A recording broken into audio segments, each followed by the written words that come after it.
그 마리아의 세상에서 마르다의 마음 갖기라는 책이 하나 있어요. 근데 그 책에 보면은 이런 이야기가 나옵니다. 그 한 사제가 시골의 외딴 곳에 어떤 교구에 보내졌어요. 그리고 나서 그 보내진 곳에서 아주 작은 숫자이지만 그곳에 있는 신도들과 함께 아주 사랑하고 그들을 섬기고 하나님을 사랑하도록 열심히 그 지역을 섬겼습니다.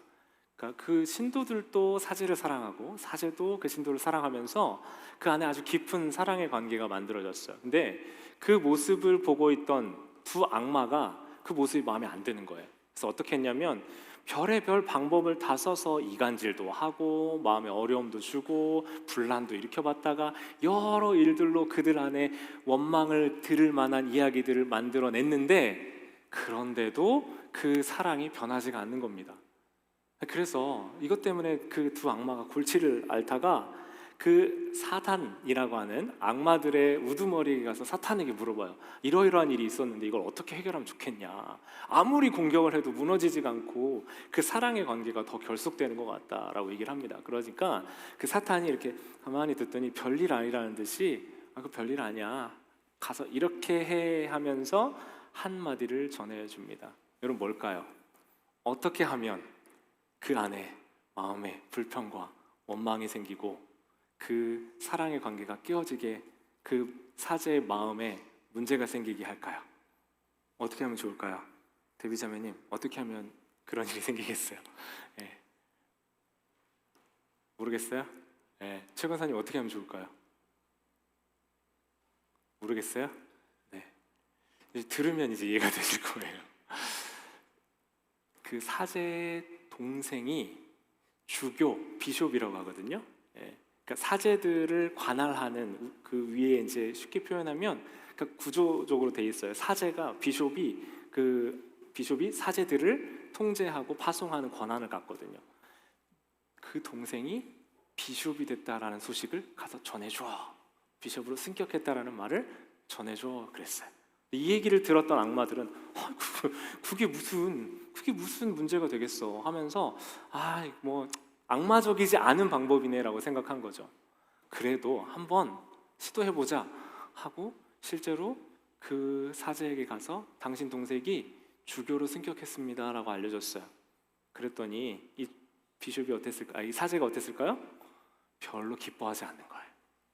그리고 그의 낯빛이 점점 어두워지고 사랑과 격려의 언어로 가득했던 그의 말은 불평과 원망의 언어로 바뀌기 시작했습니다. 감사와 기쁨이 넘쳐났던 그의 삶은 점점 원망과 불평의 생각들로 가득 차기 시작했습니다. 정말 그 사탄이 이야기해 준 것처럼 비교가 들어오면서 그 사제의 마음 안에 하나의 쓰디쓴 결론이 지어졌는데, 그게 뭐냐면 너무해요 라는 말이었어요. 너무해요. 오늘 본문을 보면요, 우리가 너무해요라는 결론으로 예수님께 화를 내고 있는 한 여인의 이야기가 오늘 전체 이야기의 맥락을 주도해서 이야기를 끌고 가고 있어요. 그 사람의 이름은 마르다입니다. 마르다는 좋은 의도로 예수님을 모셨어요. 예수님이 갑작스럽게 방문합니다. 자, 성인 남성 예수님 포함 몇 명이에요? 13명, 12제자들과 예수님까지 총 13명이에요. 지금은 갑자기 성인 남성 13명이 집에 들이닥치면 실례예요? 아니에요? 갑자기 수미자매님 성인 남성 13명 왔어요. 밥 해주려고 생각하면 어떻게 했어요? 열받아요. 네, 바로 열받는데요. 열받아요. 연락도 안 하고 지금 오라면 어떻게 하란 말이야 하고 제가 바로 원하는 그 대답을 해줬어요. 열받아요. 속상해요. 힘들어요, 마음이. 근데 이 당시는 카톡이 있어요, 없어요? 전화가 있어요, 없어요? 없습니다. 네. 이 갑작스러운 방문에 특히 당시 문화는 누가 오든지 간에 환대해 주는 것이 바람직한 문화였어요. 아브라함 집에 낯선 사람들이 왔을 때 2박 3일 뭐 얼마든지 그 사람들이 머물 수 있도록 뭐 고기도 잡아주고 환대하는 것이 당시 이 팔레스타인 지역 안에 있는 아주 중요한 미덕이었거든요. 자, 어쨌거나 예수님과 그 일행들이 마르다의 집에 방문했습니다. 사실요, 이 당시의 여인들은 집을 소유하는 호스트가 될 수가 없어요. 그래서 학자들은 마르다가 아마도 사별한 과부일 거라고 추측해요. 여동생 마리아와 오라버니 나사로와 함께 살고 있던 이 여인이 호스트가 돼서 예수님과 그 일행을 맞이했어요. 자, 기쁘기도 해요. 예수님이 흔하게 아무의 집에나 가시는 분이 아니기 때문에 사람들의 시선도 받습니다. 이 잔치를 잘 해서 예수님을 잘 모시고 싶은 선한 의도로 예수님을 모시기 시작했어요. 그리고 요리를 막 부랴부랴 시작하고요. 자기 집에 있는 음식들을 팬트리에서 꺼내고요. 도와줄 사람들을 찾고요. 같이 열심히 요리를 시작하고 잔치를 시작합니다.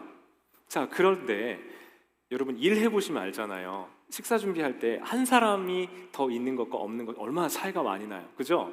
한 사람이 뭐 꾸준히 뭐만 해줘도 뭐 자르기만 해줘도 아니면 볶아주기만 해도 얼마나 큰 도움이 됩니까? 그런데 마리아야 이것 좀 해줘 라고 막 정신없이 일을 하면서 부탁을 하는데 대답을 안 하는 거예요. 어디가 있어요 지금?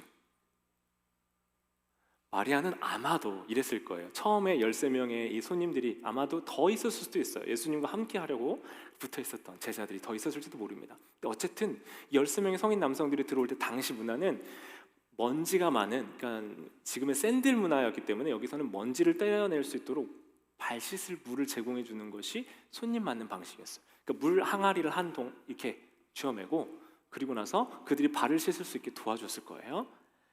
오랜 걸음에 지쳤을 사람들을 위해서 아마 포도주로 목을 적실 수 있게 도와줬을지도 모릅니다.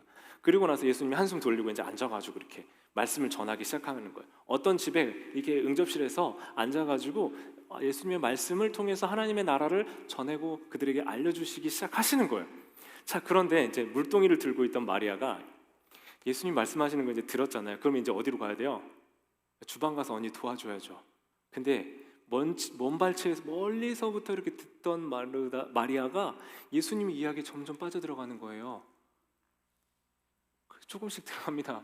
어디까지 가요? 오늘 말씀 보면 어디에 가서 앉아 있었다고 되어 있어요? 예수님의 발 앞에 앉아 있었다고 했어요. 가다 보니까 자기도 가다가 보니까 어디까지 앉아 있냐면 여기 바로 앞에까지 가서 예수님 발 앞에 앉아 있었던 거예요. 여러분 지금이야 여러분 우리가 이 본문을 읽을 때 이상해요 안 이상해요? 별로 이상한 거 없어요. 근데 이 당시 문화권의 사람들이 이 내용을 보면 너무나 이상한 내용이에요. 왜냐하면 성인 남성들과 이 당시의 여성들은 함께 앉아서 배울 수가 없어요.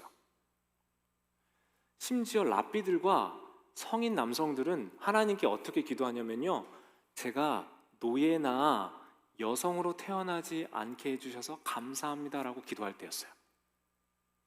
지금은 말도 안 되는 소리죠? 그렇게 딱 큰일 납니다. 제가 여러분 하나님 저는 여성이 아니어서 감사합니다 이렇게 기도하면 저는 아마 여러분한테 미움 엄청 받을 거예요. 그죠? 벌써부터 그런 눈빛을 보지 마세요. 저는 그런 생각 없으니까. 근데 여러분 이 당시에 성인 남성들이 모여서 말씀을 듣고 배움이 일어나는 학습의 장에 여성이 가서 함께 앉아 있었다. 이건 정상적인 문화와 환경에서 일어나지 않을 일인 거예요. 자, 그런데 이 여인이 어쨌든 예수님 발치에 앉았다라는 건 정확하게 딱 한 가지를 보여줍니다. 이 여인이 예수님의 제자였다는 거예요. 말씀을 듣는 자리에 앉아 그 말씀을 사모하고 앉아있는 제자였다라는 겁니다. 그런데 이 마리아와 관계없이 그들을 섬기고 있는 마르다는, 여러분 오늘 생각해 보세요. 지금 순 식사 당번이야. 11시 예배 시작해요. 지금 10시 한 45분까지 준비가 안 됐어. 근데 지금 도와줘서 빨리 볶고 올라가야 되는데 예배 준비한다고, 나는 예배 전에 15분 전에 예배 준비하러 올라간다고 본당에 올라가서 하나님 앞에서 기도하고 있는 순원이나 순장님을 보면 여러분 마음이 어떨 것 같아요? 예? 미쳐버려요? 괜찮아요? 예수님의 마음을 가지신 우리 집사님, 집사님, 예수님의 마음을 가지셨어요. 괜찮아. 그렇죠. 근데 마르다가, 그러니까 우리 주옥 집사님 마르다는 아니야. 마르다가 아니에요. 근데 마르다는 열받았어요. 마리아야, 와서 빨리 이거 해야지. 이거 빨리 옮겨줘. 안 들려. 어디가 있어요? 예수님의 말씀을 듣고 있는. 마르다는 우리 주옥 집사님처럼 성화가 덜 됐어요. 거룩하게 되지 않아요. 열이 열딱지가 나가지고 예수님한테 달려옵니다. 달려와서 화가 나서 점점 더 분노에 가득 찬 장면으로 예수님 앞에 딱 서가지고 이러고 예수님 바라보고 있는 거예요. 예수님 말씀 멈추셨겠죠. 그리고 마르다는 이렇게 외칩니다. 예수님! 우리말로 바꿔볼게요. 제가 지금 혼자 일하는 거 안 보이세요? 예수님 지금 발 앞에서 말씀 듣고 있는 저 마리아, 쟤한테 명령해서 빨리 저한테 저 도와주라고 하셔야죠. 예수님 지금 뭐 하시는 거예요? 라고 성깔 부리고 있는 거예요. 가장 충격적인 한 장면, 예수님께 승질 부리고 있는 장면. 여러분, 마르다는요, 의도는 좋았는데 이 집의 주인이 누구예요? 이 집주인. 집주인이 누구예요? 어려운 거 아니에요, 여러분. 마르다죠. 그 예수님을 모셨어요? 그러면 집주인이 누구예요? 집문서 넘겨줬어요? 마르다예요. 마르다죠. 자, 책임이 누구한테 있어요? 예수님을 잘 모실 책임이 마르다에게 있어요. 예수님을 뭐라고 불러요? 주님이라고 불렀어요. 여전히 이 집의 책임감을 누가 가지고 있어요? 자신이 가지고 있어요. 주님이라고 부르지만 이 집의 주인은 나예요. 이 집의 통제자는 나예요. 그리고 이 모든 일들을, 손님을 환대하는 최선의 베스트 방식은 손님이 기뻐하고 원하는 것을 해줘야 됩니다. 그런데 마르다의 집에서 일어나는 이 일에 마르다는 자기가 주인, 통제자가 되었어요. 당연한 것 같지만 잘 생각해 보셔야 돼요. 주인이라고, 주님이라고 하는 롤, 주님이라고 부르는 그 주님을 모시고 그 주님이 원하고 기뻐하시는 일을 위해서 식사 준비를 하는데, 이 상황을 통제하고 있는 사람은 누구예요? 자기 자신이었던 거예요. 주님이라고 부르긴 했지만 여전히 주인은 자기 자신이었던 거예요. 내가, 나라고 하는 이 마르다가 중심과 주인을 차지하고 있었다는 거죠. 그러니까 예수님께 성질내고 분노할 수 있었던 거예요. 왜 그러냐면요, 예수님만큼은 알아줄, 내 마음이 다른 사람들한테 나 화가 나요. 그런데 그 답답한 마음을 다른 사람들은 못 알아주는 게 당연할 수 있어요. 그러나 예수님만큼은 알아주시고, 예수님만큼은 인생의 무거움을 아시고, 예수님만큼은 내 인생의 연약함을 아시는 분인데, 그분이 내 마음 못 알아주고 마리아 제 앞에 두고 말씀만 나누고 있으니 서운한 거예요. 다른 사람이 그러는 건 내가 화나지 않겠어요. 차라리 여러분, 이 장면에서 마리아야 뭐해? 빨리 와서 도와줘야지 했다면 이상하지 않아요. 왜 예수님한테 화내요? 마리아는 쟤는 그럴 수 있어. 쟤는 원래 그래. 막 밖에 이제 산책 나가면 마리아와 마르다를 어떤 책에서 어떻게 비교해 놓냐면요, 마리아는 행복하다, 자연이야, 하나님 주신 날씨, 꽃, 향기로워, 이렇게 다니는 게, 산책하는 게 마리아예요. 마르다는 얘 꽃이 예쁘네, 이거를 잘 꽂아가지고 예쁘게 쫙 정돈하고, 우리 김순옥 성도님, 이 마르다란 얘기는 아니에요. 근데 우리 김순옥 성도님처럼 예쁘게 꽃을, 화병을 쫙 만들어서 내 집에 꽂아놓고 모든 사람들이 즐길 수 있게 내가 도와줘야지 생각하는 게 마르다예요. 그 둘 차이가 느껴지세요? 자, 그 이 둘의 차이에도 불구하고 어쨌건 마르다가 가지고 있는 마음 안에는 예수님만큼은 내 마음을 알아줄 거라고 생각을 한 거예요. 예수님은 인간의 연약함을 다 아시고 나의 그 바닥에 있는 기적까지도 다 알고 계신 그 나의 주님께서 왜 내 마음을 못 알아주지 하고 화가 난 거라고요. 그러니까 예수님께 지금 화를 내고 있는 겁니다. 여러분, 분노 조절 장애라는 말 들어보셨어요? 한국에 보면 운전하다가 그 차에서 협박하면서 내가 받은 피해를 도로 갚아준다고 보복 운전하는 그런 블랙박스들이 있어요. 근데 이제 어떤 블랙박스에서 누가 앞에 이제 차를 멈췄어요. 이제 뒤에 있는 차가 되게 화가 난 거예요. 되게 화가 나가지고 문을 팍 열고 가가지고 막 꽉 해가지고 딱 앞에 차에 딱 가서 섭니다. 그랬더니 아주 작은 경차, 그 스파크 같은 거에서요, 그 차를 가득 채울 수 있을 만한 거의 한 190 정도의 거구가 이렇게 딱 나와요. 그러니까 씩씩거리면서 막 나갔던 사람들이 조용히 자기 차로 돌아오는 장면을 봤어요. 그래서 분노 조절 장애가 치료되었다, 뭐 이런 영상이었습니다. 여러분, 이 사람이 분노 조절 장애가 치료가 됐어요? 아니에요. 치료 안 됐어요. 다만 자기가 분노를 표현할 대상이 아니라고 인식했을 뿐이에요. 제가 오늘 이 말씀을 제가 계속 약점투성이 인생 그래도 소망 시리즈를 지금 하고 있잖아요.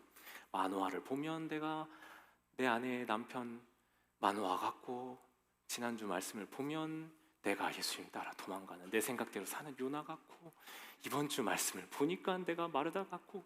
제가 오늘 말씀을 전하고 준비하는 이제 아침에 오는데 제가 피곤해서 오늘 좀 늦게 일어났거든요. 9시 예배 준비하러 오는데 애들은 잘못이 없어요. 애들한테 막 빨리 찼다 성질을 부르면 빨리 찼다. 아니 뭘 잠깐만이 그렇게 많아요. 뭘 이렇게 할 일이 많아.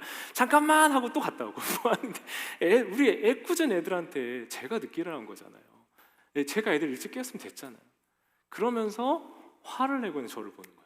여러분, 왜 제가 화내냐면요, 정말 부끄럽게도 애들 가족 안에서는 내가 그 화를 낼 수 있다고 착각하기 때문에 그래요. 내가 이 상황을 통제하는 사람이라고 생각하니까 그렇다고요. 네. 오늘 아침에 일어난 일 때문에 제가 오늘 이 말씀을 전할 수 있을지 고민하면서 회개하면서 지금 말씀을 전하고 있는데, 내가 상황을 통제하는 사람, 내가 책임이 있는 사람이라고 생각하니까 마르다처럼 화내고 예수님에게 승질 부리고 있다고요. 그게 지금 바로 마르다예요. 예수님을 주인이라고 하지만 여전히 내가 중심을 차지해요. 주인은 여전히 나고 내 방식대로 살고 목소리가 커지고 통제하는 사람이 되는 겁니다. 그렇게 마르다가 지금 예수님 앞에 서 있는 겁니다. 40절 말씀, 10장 40절 말씀 같이 한번 보시죠. 같이 읽어볼게요. 마르다는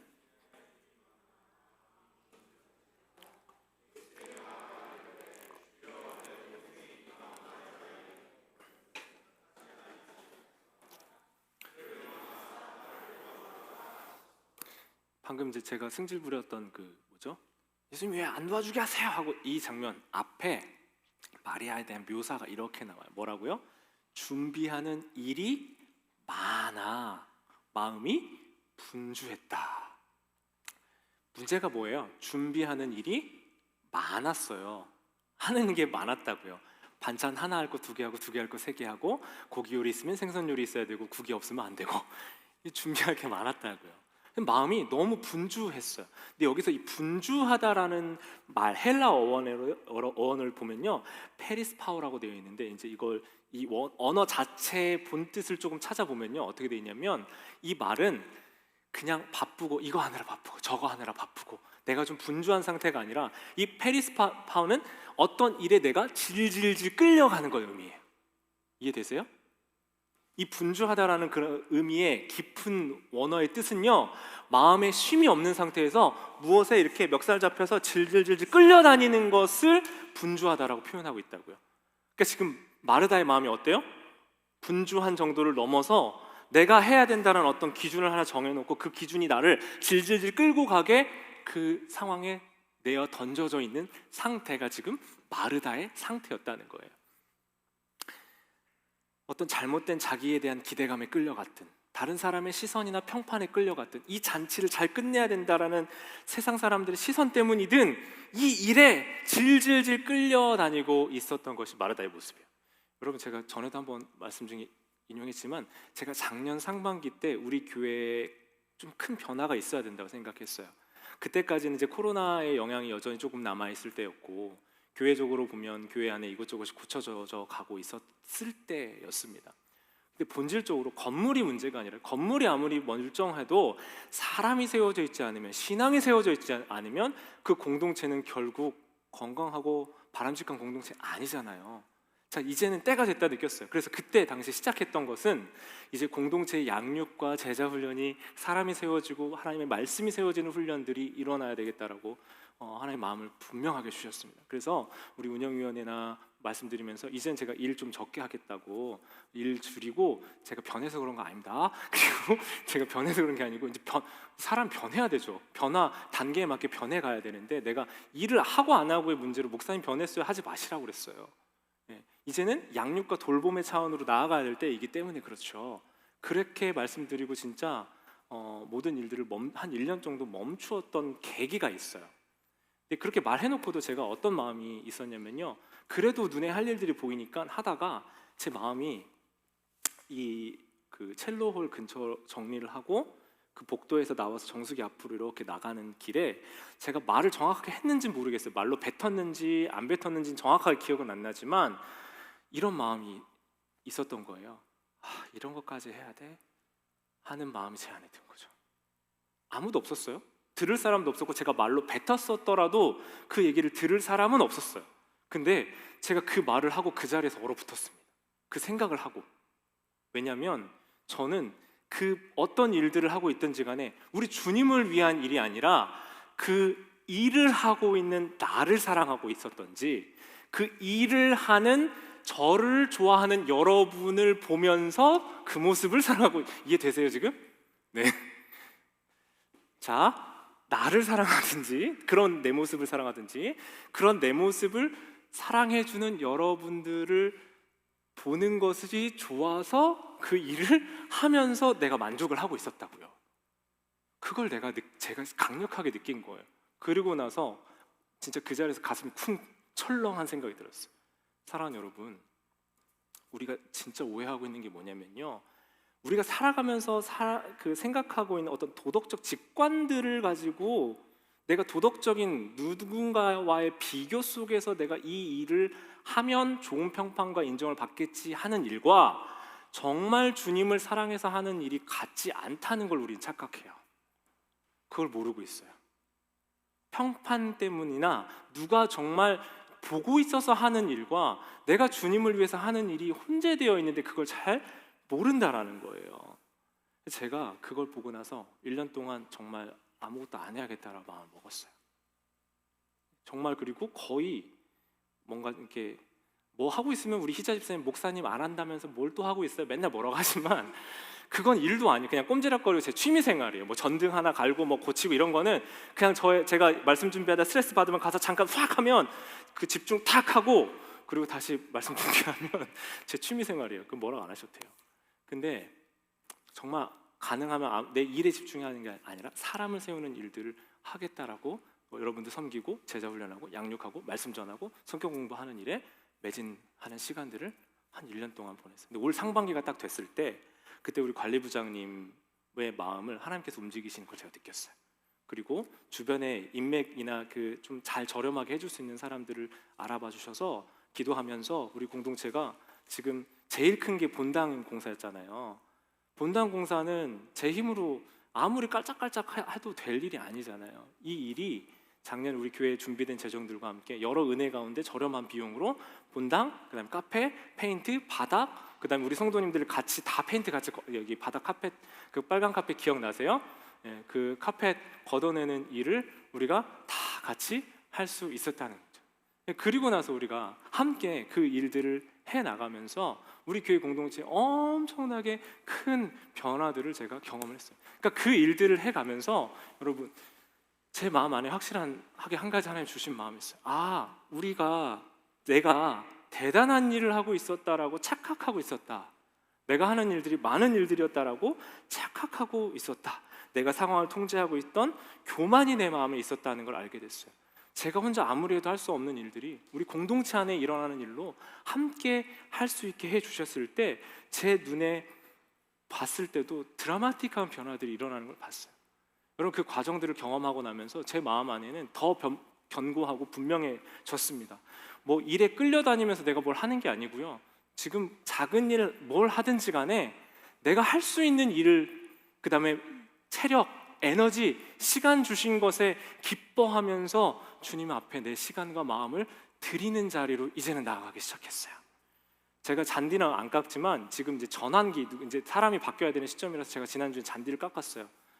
근데 잔디를 깎으면서 금요일 날 설교 초안이 딱 그 금요일 오전에 완성되고, 여러분 그거 아세요? 저는 이제 매주 리사이트를 하듯이 매주 설교 준비가 끝날 시점이 되면 정말 제 안에 큰 기쁨이 막 하늘로부터 쏟아져요.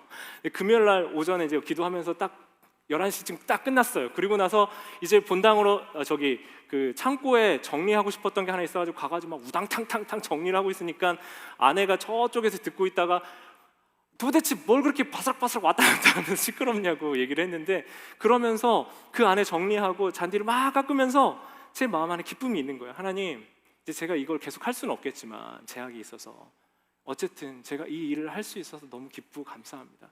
이 시간을 드리고 제 마음을 드리고 제 처음 마음을 하나님께 드립니다 하면서 그렇게 잔디 깎았거든요.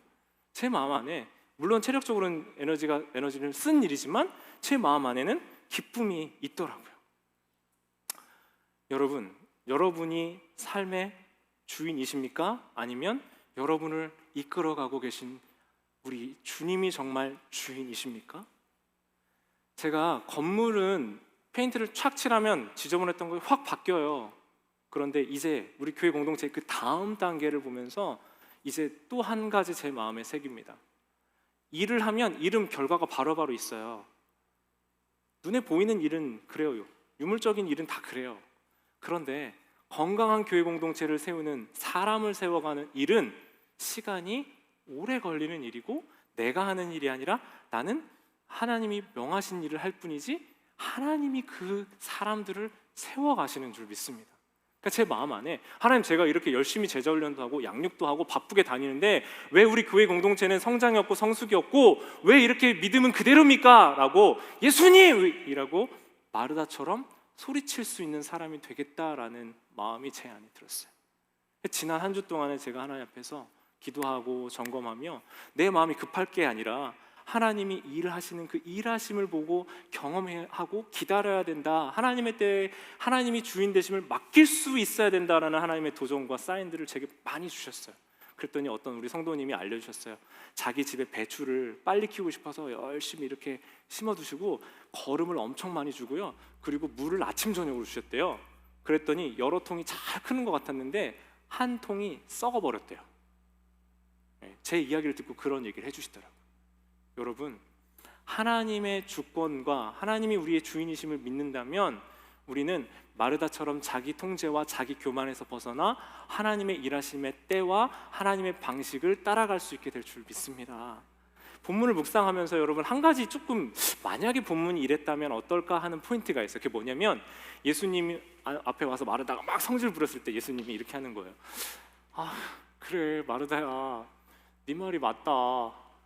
마리아, 너 일어나. 베드로, 야고보, 요한, 니네 다 일어나. 진영아, 동아나 다 있나? 빨리 가, 주방 빨리 가. 이랬으면 얼마나 좋았을까?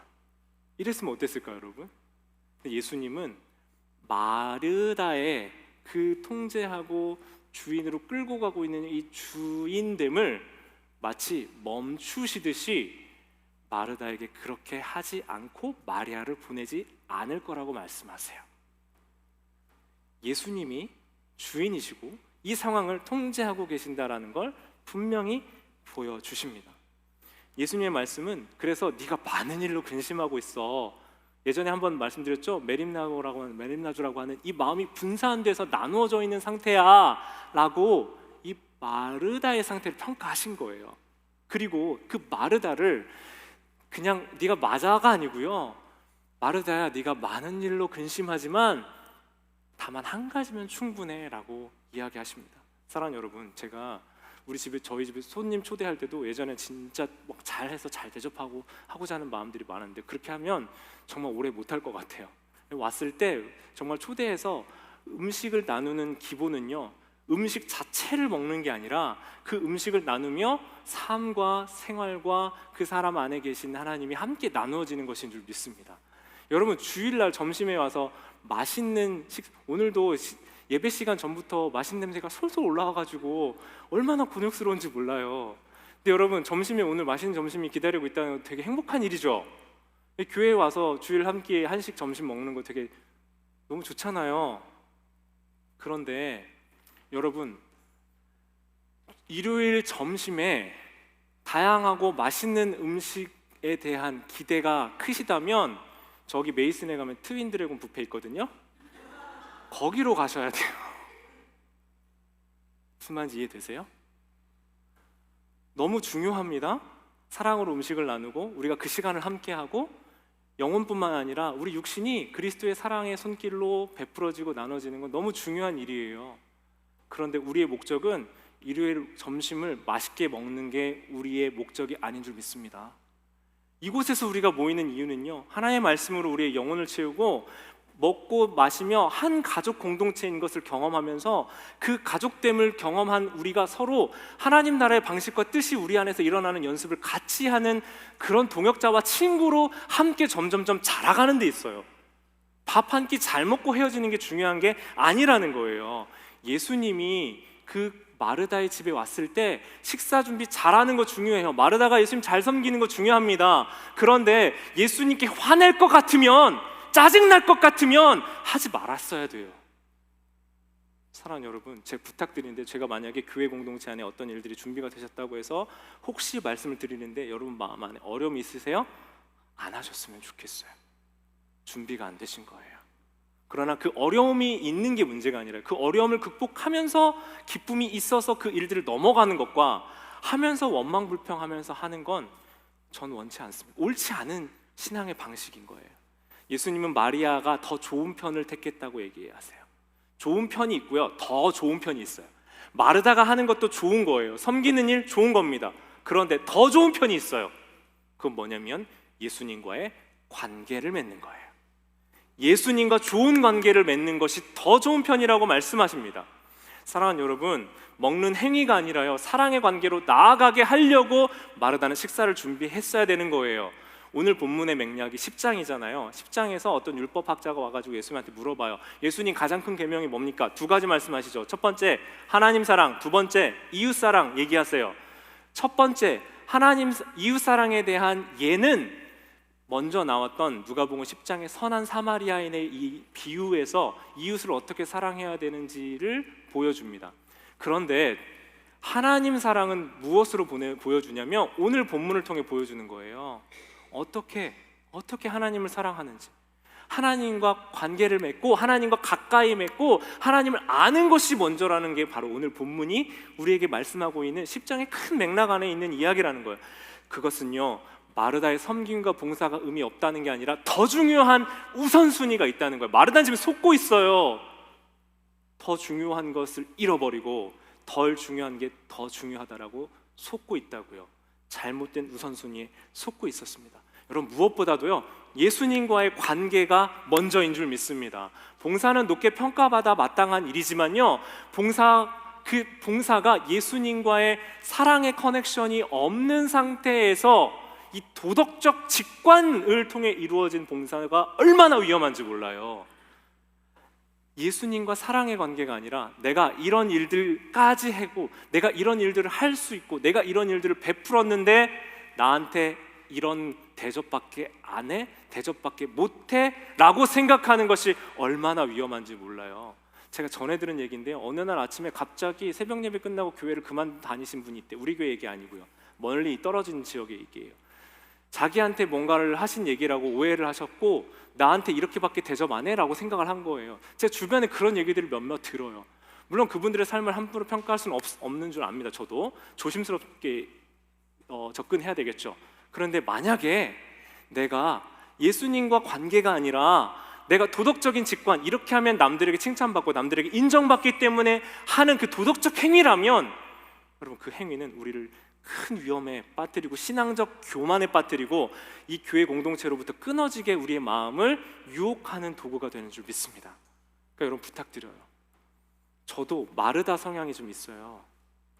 마르다 같아요. 근데 그 마음의 한켠에 깊은 곳을 보면 내가 하는 그 마르다의 성향을 통해서 나의 존재를 증명하고 싶은 거예요. 내가 얼마나 쓸모 있는 사람인지, 내가 얼마나 괜찮은 사람인지를 확인하고 보여주고 싶은 거예요. 저의 그런 모든 시도들은 멈추어지고 우리 주님께서 원하시는, 기뻐하시는 생명의 일들이 우리 안에 일어나기를 주님의 이름으로 간절히 축원합니다. 사랑하는 여러분, 이제 말씀 마무리하면서 한 가지만 말씀 나누고 마무리하려고 합니다. 우리가 잘못된 우선순위 안에서 살아가고 있는 이유 중에서 제일 큰 한 가지 이유는요, 자기 중심성 때문에 그래요. 우리 기독교의 죄의 뿌리는 도덕적이고 사법적인 죄가 아니라 자기 중심성 안에 나타나는 죄라고 말씀을 드렸죠. 자기 중심성이 어떻게 발현되냐면요, 가장 낮은 단계로는 개인주의는 나쁜 게 아니잖아요. 개인주의는 남에게 피해를 주지 않습니다. 내 삶을 내 중심적으로 잘 매니지하는 경우에 개인주의라고 얘기합니다. 그런데 개인주의에서 조금 더 나가면 뭐라고 해요? 이기주의로 가죠. 네, 이기주의로 가면 손가락질을 해요, 안 해요? 개인주의는 손가락질 하지 않아요. 저 사람 그냥 개인주의구나라고, 개인주의적이구나라고 판단을 할 뿐이죠. 네, 이기적인 단계로 가면 손가락질이 들어가죠. 그리고 도덕적인 범주 안에서 비난을 받습니다. 근데 여기서 자기중심성이 더 강화된 모습은 어디로 가냐면 범죄를 저지르는 사법적 차원으로, 개인주의를 넘어서는 순간 사법적인 죄의 범주로까지 넘어가요. 여기서는 이제 수갑 차야 되는, 감옥 가야 되는 일까지 다 넘어가는 거예요. 그러니까 여러분 이걸 나눌 필요가 있어요. 자기중심성에서 시작을 해서 개인주의, 이기주의, 그리고 범법 행위까지 이게 점점점 커져간다는 거예요. 그러니까 우리가 만약에 여러분 드라마나 영화, 그 다음에 뉴스 보면 범죄를 저지르는 사람들의 이유가 뭐예요? 내가 원하는 걸 내가 원하는 방식대로 내가 갖겠다는 거예요. 남을 폭력을 해서라도, 살인을 해서라도, 그 마동석 나오는 영화 뭐죠? 범죄도시 보면은 거기에 나쁜 놈들 한 명씩 꼭 나오잖아요. 마약을 팔아서든 뭐 사람을 죽여서든 뭐 무슨 짓을 해서라도 자기가 원하는 물질이든 권력이든 성이든 이것들을 내가 갖고 싶은 대로 갖겠다, 이거. 그런 것들은 여러분 범법적인 행위로 나왔기 때문에 여러분이 선명하게 죄라고 구분짓고 얘기할 수 있지만, 이 모든 것의 뿌리와 뿌리, 근원의 근원을 찾아가면 자기 중심성이 있다고요. 내가 원하는 것을 내가 원하는 방식대로 얻겠다 하는 자기 중심성이 모든 죄의 뿌리라는 거예요. 여러분 마르다가 뭘 잘못했어요? 마르다는 잘하고 싶었을 뿐이에요. 그런데 잘하고 싶다라는 자기의 욕망이 통제가 안 되고 그것이 주인 노릇을 하기 시작하니 예수님한테 와서 성질 부리고 있다니까요. 예수님 하면서 화를 내고 있어요, 예수님을. 그래서 여러분 신앙은요, 끊임없이 자기를 부인하는 길입니다. 자기를 부인한다는 것은 자기 비하하는 게 아니라 예수님 이전에 있던 내 모습을 부인하는 거예요. 내 중심성을 부인하는 거예요. 옛 내 모습을 거절하는 거예요. 그래서 그 옛 모습을 십자가에 받고 예수님의 말씀과 뜻대로 살아가는 걸 의미해요. 마르다는 예수님과의 관계를 잃어버렸어요. 내가 잘하는 거 있죠, 내가 익숙한 거, 내 판단과 기준대로 그 세상을 보기 시작했습니다. 우리 같이 이 시간 기도할 텐데요, 제가 제 중심성, 이 죄가 멀지 않다라는 걸 제가 지난주에 아주 상세하게 느낀 순간이 있었어요. 여러분 제가 운동하는 거 좋아한다고요? 안 좋아한다고요? 네, 어떻다고요? 안 좋아해요. 엄청 안 좋아해요. 그래서 짐 가는 거 진짜 싫어하는데 체력이 떨어지면 안 될 것 같아서 여름 제가 한국 가기 전까지는 그래도 나름 열심히 운동을 좀 했어요. 근데 갔다 오니까 이 생활이 다 깨졌잖아요. 너무 가기 싫은 거예요. 그래서 정말 일주일에 한 번도 못 가고 겨우 정말 지난주에 열흘 만에 한 번 체육관을 가서, 그것도 오래도 안 했어요. 40분 그냥 깔짝깔짝. 네.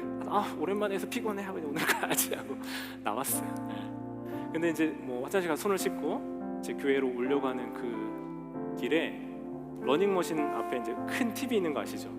그 TV 안에 어떤 장면이 나왔냐면 이제 야구장인가 풋볼장이었어요. 근데 비가 오니까 우비를 이렇게 뒤집어 쓰고 우비 안에서 맛있는 음식을 우걱우걱 먹고 있는 이 덩치 큰 남성의 모습이 딱 잡힌 거예요.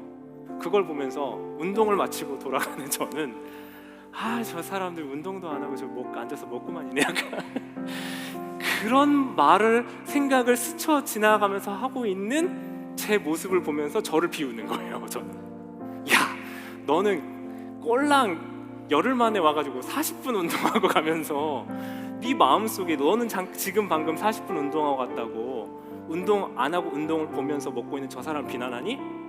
라는 그 꼴 우스운 모습을 저 자신을 보면서 제가 보고 제 자신을 비웃었던 거예요. 근데 여러분 제가 그 순간에 느낀 게 있어요. 사람은요, 자기가 잘하는 걸 기준으로 남을 평가하려고 해요.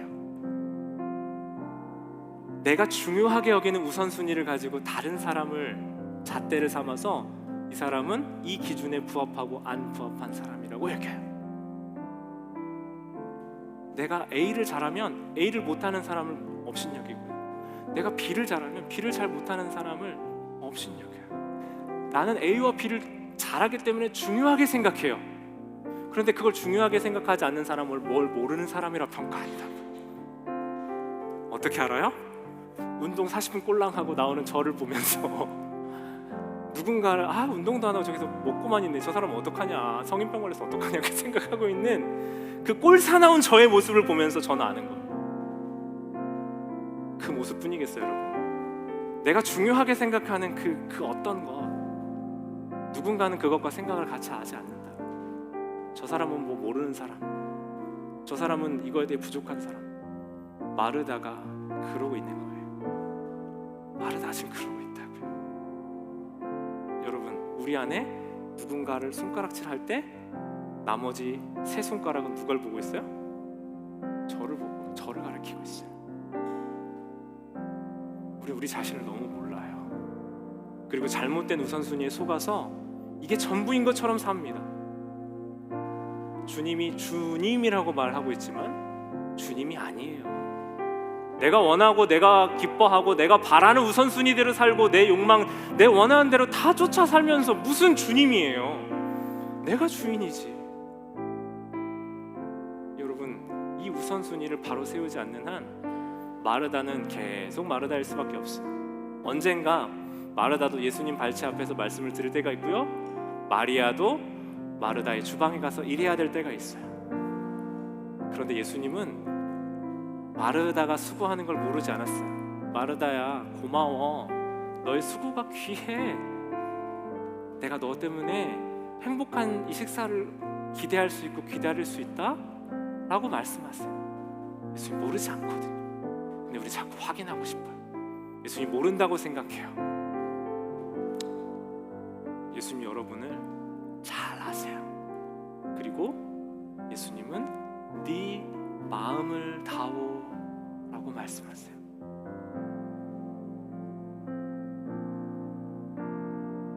여러분의 마음을 이 시간 하나님께 드렸으면 좋겠습니다. 성경에 나와 있는 그럴듯한 멋있는 사람들이 아니라 부적응자, 외톨이, 낙오자를 사랑하시고 구속하시고 용서하시고 회복시키시고 보호하시고 지켜주시고 사용하시는 그 주님이 여러분을 잘 아신대요. 그리고 나와의 관계가 먼저야. 너의 가치 증명이 아니고 사람들에게 받는 인정과 칭찬이 아니고 나와 함께하는 시간이 먼저야 라고 말씀하십니다.